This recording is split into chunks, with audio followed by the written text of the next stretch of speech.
Assalamualaikum warahmatullahi wabarakatuh.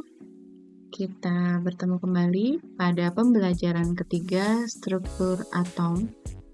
Untuk kali ini kita akan belajar tentang partikel dasar dari penyusun atom.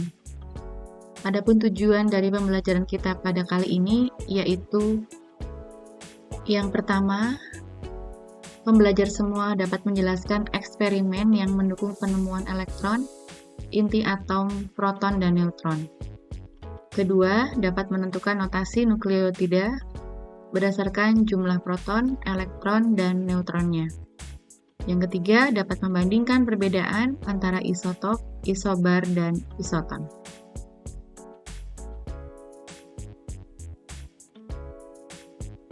Adapun pengenalannya atau pendahuluannya yaitu berdasarkan perkembangan teori atom pada pembelajaran sebelumnya, kita sudah dapat menyimpulkan bahwa di dalam atom itu terdiri dari inti atom dan partikel-partikel yang menyusunnya yaitu antara lain elektron, proton, dan neutron. Yang pertama yaitu mengenai penemuan elektron. State of the art ataupun runtutan penemuan elektron dalam hal ini diawali dari tahun 1875 oleh William Crookes, di mana menurut Crookes penelitiannya memiliki konsep atau menemukan seberkas sinar yang muncul dari arah katode menuju ke anode yang kemudian disebut sebagai sinar katode. Penelitian ini dalam kurun waktu 20 tahun berikutnya diteruskan oleh George Johnson Stoney, di mana nama sinar katode tersebut disebut juga dengan elektron.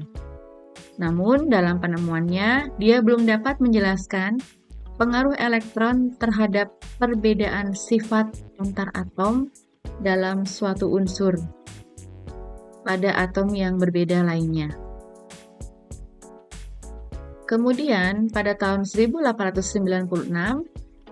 Antoine Henry Becquerel menentukan sinar yang dipancarkan dari unsur-unsur radioaktif sifatnya mirip dengan elektron.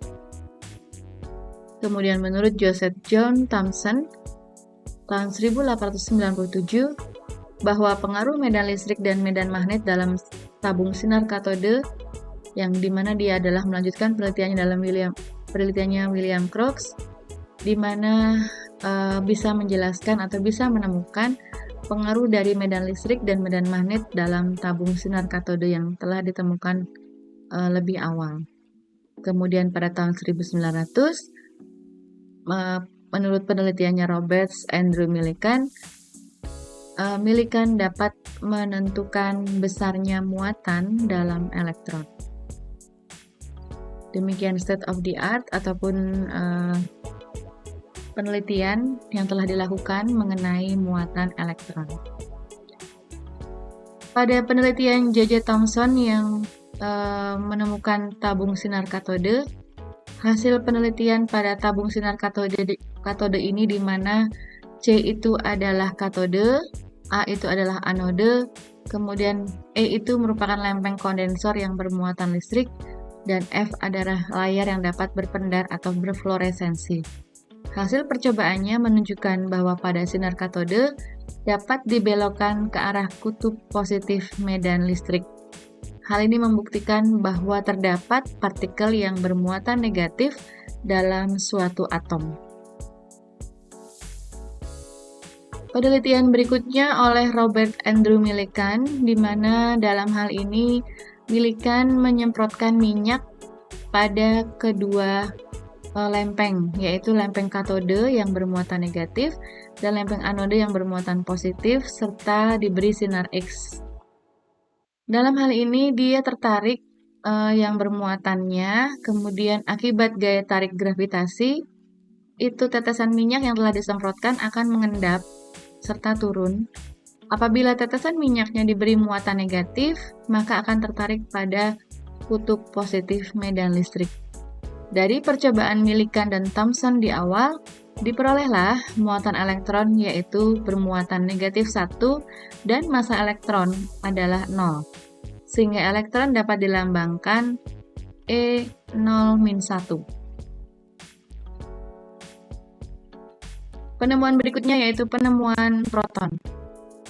Diawali dari tahun 1886, di mana pada tabung gas katode yang ditemukan oleh Eugene, maka jika massa elektron itu 0, berarti satu partikel itu tidak mempunyai massa. Namun pada kenyataannya, partikel materi mempunyai massa yang dapat diukur dan atom bersifat netral. Kemudian bagaimana mungkin atom itu bersifat netral dan mempunyai massa jika hanya ada elektron saja dalam atom? Pada tabung gas yang memiliki katode yang diberi lubang-lubang dan diberi muatan listrik, membuktikan bahwa pada saat terbentuk elektron yang menuju anode, terbentuk pula sinar positif yang menuju arah berlawanan, melewati lubang katode. Setelah berbagai gas dicoba dalam percobaan ini, dalam tabung ini, ternyata gas hidrogen menghasilkan sinar muatan positif yang paling kecil, baik itu dari massa maupun muatannya. Sehingga partikel ini kita sebut dengan proton, di mana massa proton yang telah disepakati yaitu 1 SMA atau satuan massa atom, dan muatannya adalah positif 1. Baik, kita lanjutkan pada penemuan inti atom. Pada penembakan lempeng tipis emas oleh Ernest Rutherford tahun 1896, Ernest atau Rutherford melakukan penelitian penembakan pada lempeng tipis emas. Jika atom terdiri dari partikel yang bermuatan positif dan negatif, maka sinar alfa yang ditembakkan seharusnya tidak ada yang diteruskan atau menembus lempeng. Sehingga jika hal ini menembus atau diteruskan atau menembus lempeng emas, maka muncullah istilah inti atom. Ernest Rutherford dibantu oleh peneliti-peneliti lainnya yaitu Hans Geiger dan Ernest Marsden tahun 1911 menemukan konsep bahwa inti atom didukung oleh penemuan sinar X oleh W. Ronson tahun 1895 dan penemuan zat radioaktif pada tahun 1896. Sehingga peneliti-peneliti inilah yang kemudian bisa membuktikan bagaimana istilah dari inti atom. Pada penelitiannya Rutherford, di mana dalam hal ini tergambar pada layar, pada slide, hamburan sinar alfa oleh lempeng emas menyatakan membuat Ernest Rutherford menyatakan sebuah hipotesis, yaitu hipotesisnya adalah atom disusun dari inti atom yang bermuatan positif dan dikelilingi oleh elektron yang bermuatan negatif, sehingga atom bersifat netral, di mana massa inti atom tidak seimbang dengan massa proton yang ada dalam inti atom, sehingga dapat diprediksi bahwa ada partikel lain dalam inti atom. Kita bisa melambangkan lambang atom dengan notasi X, di mana terdapat juga notasi A dan Z. Notasi A melambangkan massa atom, yaitu merupakan penjumlahan dari proton dan neutron. Kemudian Z-nya adalah nomor atom, di mana dia sama dengan jumlah proton atau sama juga dengan jumlah elektron. Kemudian penemuan neutron, di mana juga dilakukan dari peneliti-peneliti penembakan partikel alfa pada inti berilium tahun 1896. Prediksi dari Rutherford memacu W. Bose dan H. Baker tahun 1930, di mana dia melakukan eksperimen penembakan partikel alfa pada inti atom berilium dan dihasilkan radiasi partikel berdaya tembus tinggi. Eksperimen ini dilanjutkan oleh James Chadwick tahun 1932, di mana pengamatan Chadwick adalah bahwa berilium yang ditembak dengan partikel alfa, dia memancarkan satu partikel yang memiliki daya tembus yang sangat tinggi dan tidak dipengaruhi oleh medan magnet ataupun medan listrik. Partikel ini bersifat netral atau tidak bermuatan, sehingga partikel ini kemudian diberi nama neutron dan dilambangkan dengan N0-1, di mana sifat-sifat dari neutron adalah tidak bermuatan, karena sifat atau sinar neutron dalam medan listrik ataupun medan magnet tidak dibelokkan kepada kutub positif maupun negatif. Yang kedua, memiliki massa yang hampir sama dengan massa atom, yaitu 1 SMA, yaitu 1,675 kali 10⁻⁻24 gram, atau 1,0087 SMA satuan massa atom. Kemudian kita bisa menuliskan notasi atom dengan lambang notasi X, A, Z. X-nya merupakan lambang atom, kemudian A-nya adalah merupakan massa atom, yaitu massa proton ditambah neutron. Sedangkan Z-nya adalah nomor atom, di mana dia adalah nomor proton atau jumlah proton sama dengan jumlah elektron. Nomor atom menunjukkan jumlah muatan positif dalam inti atau jumlah proton. Menurut Henry Moseley tahun 1887 sampai 1915, di mana jumlah muatan positif setiap unsur bersifat karakteristik. Jadi unsur yang berbeda akan memiliki nomor atom yang berbeda. Untuk jumlah muatan positif atau nomor atom diberi lambang Z, yaitu dengan notasi Z. Jika atom bersifat netral, maka jumlah muatan positif atau proton akan sama dengan jumlah muatan negatif atau elektron. Jadi nomor atom sama dengan jumlah proton, itu sama dengan jumlah elektron. Sehingga Z sama dengan NP sama dengan NE, di mana N adalah jumlah. Jika atom membentuk ion, maka Z akan tidak sama dengan Ne. Ion adalah atom yang bermuatan, karena kekurangan ataupun kelebihan elektron. Yang kekurangan elektron disebut juga sebagai ion positif, dan yang kelebihan elektron kita sebut dengan ion negatif. Di mana ion negatif dengan muatan negatif N, kita lambangkan dengan X-1. Dan ion positif dengan muatan positif N, kita lambangkan dengan X plus 1. Berdasarkan percobaan tetes Millikan, dapat ditemukan seperti pada tabel, di mana pada lambang ini proton diberi lambang P, elektron diberi lambang E, dan neutron diberi lambang M. Pada penemunya tahun 1886 yaitu Goldstein, kemudian Thomson pada 1897, dan Chadwick pada 1932. Masing-masing dari partikel ini memiliki muatan absolut dan muatan relatif, serta memiliki massa dalam kilogram maupun dalam satuan massa atom. Pada tabel ini telah ditemukan bahwa proton memiliki muatan plus 1,6, di mana kita juga bisa menyatakan muatan relatifnya positif 1,6022 kali 10 pangkat 19 itu adalah dalam satuan coulomb. Kemudian elektron dalam hal ini penemuannya J.J. Thomson, yaitu memiliki muatan negatif 1,6022 kali 10 pangkat minus 19 coulomb, atau kita sebut juga dengan muatan relatif negatif 1. Sedangkan penemuannya Chadwick, di mana neutron memiliki muatan 0 dan muatan relatif yaitu 0. Kemudian dengan massa 1,6022 kali 10 pangkat minus 27 kg, atau kita sebut juga dengan 1,0073 satuan massa atom. Kemudian elektron memiliki massa 9,1095 kali 10 pangkat minus 31 kg, atau dia memiliki massa 5,4 kali 10 pangkat minus 4 satuan massa atom. Sedangkan neutron yaitu memiliki massa 1,0087 satuan massa atom. Atom terdiri dari proton, neutron, dan elektron, di mana massa atom adalah massa proton ditambah massa neutron plus massa elektron. Dari tabel dapat dilihat bahwa massa elektron jauh lebih kecil dibandingkan dengan massa neutron dan massa proton. Maka biasanya massa elektron dapat diabaikan. Dengan demikian bahwa massa atom itu sama dengan massa proton ditambah massa neutron, di mana massa atom dinyatakan sebagai nomor massa dan dilambangkan dengan lambang A.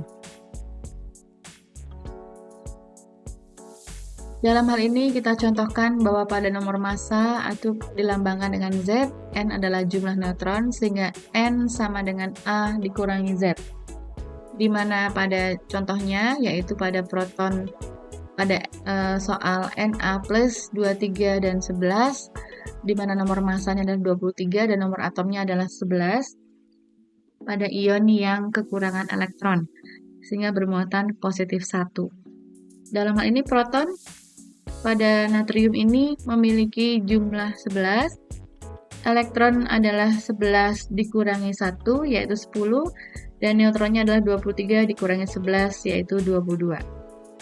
Contoh lain yaitu pada sulfur negatif 2, di mana nomor masanya ada 32, dan nomor atomnya adalah 16. Dia memiliki proton yaitu sama dengan 16, elektron yaitu 16 ditambah 2 sama dengan 18, dan neutronnya adalah 32 dikurangi 16 sama dengan 16. Kemudian pada Br yaitu nomor masanya adalah 80, nomor atomnya adalah 35, kemudian protonnya adalah 35, elektronnya karena dia bukan merupakan ion yaitu sama dengan nomor atom yaitu 35, sedangkan neutronnya adalah nomor massa dikurangi nomor atom yaitu 80 dikurangi 35, yaitu dalam hal ini neutronnya berjumlah 45.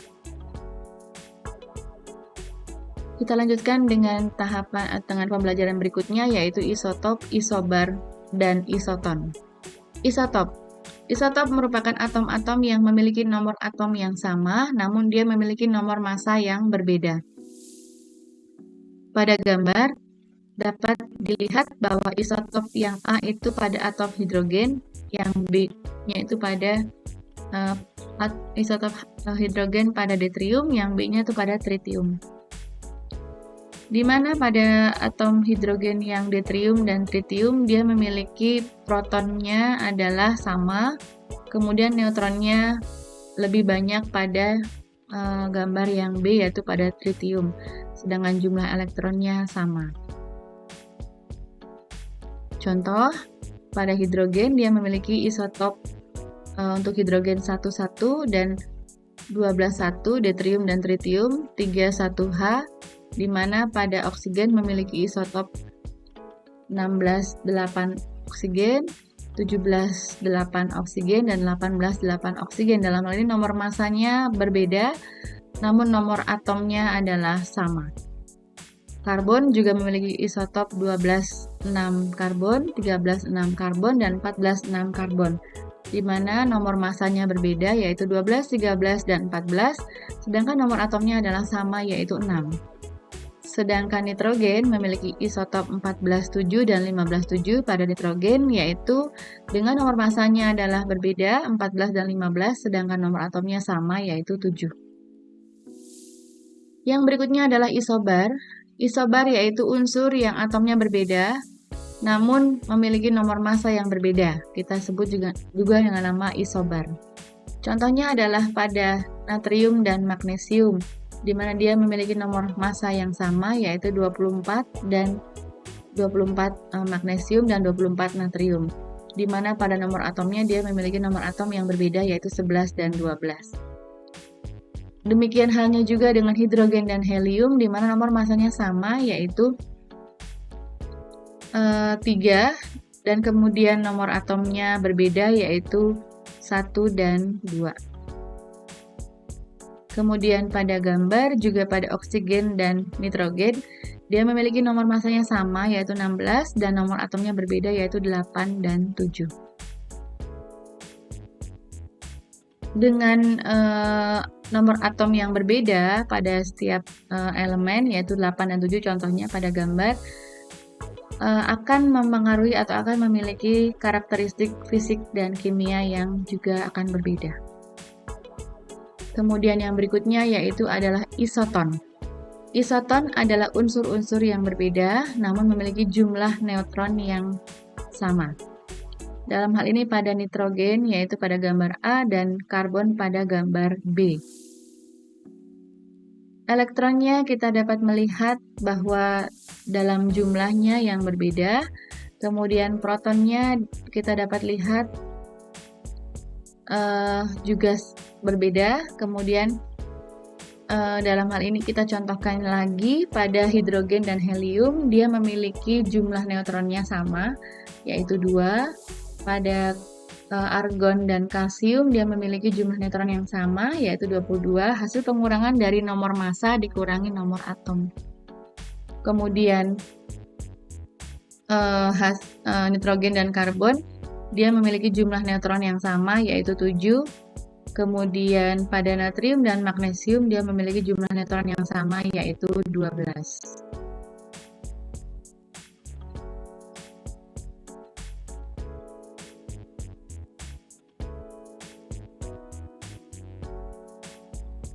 Demikianlah paparan dari penemuan atom, proton, elektron, neutron, dan inti atom, dan kemudian isotop, isobar, dan isoton.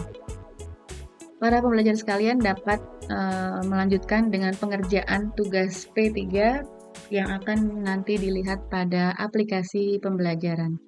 Demikianlah paparan pembelajaran 3 pada struktur kimia dan struktur atom kali ini. Saya ucapkan terima kasih atas perhatiannya. Wassalamualaikum warahmatullahi wabarakatuh.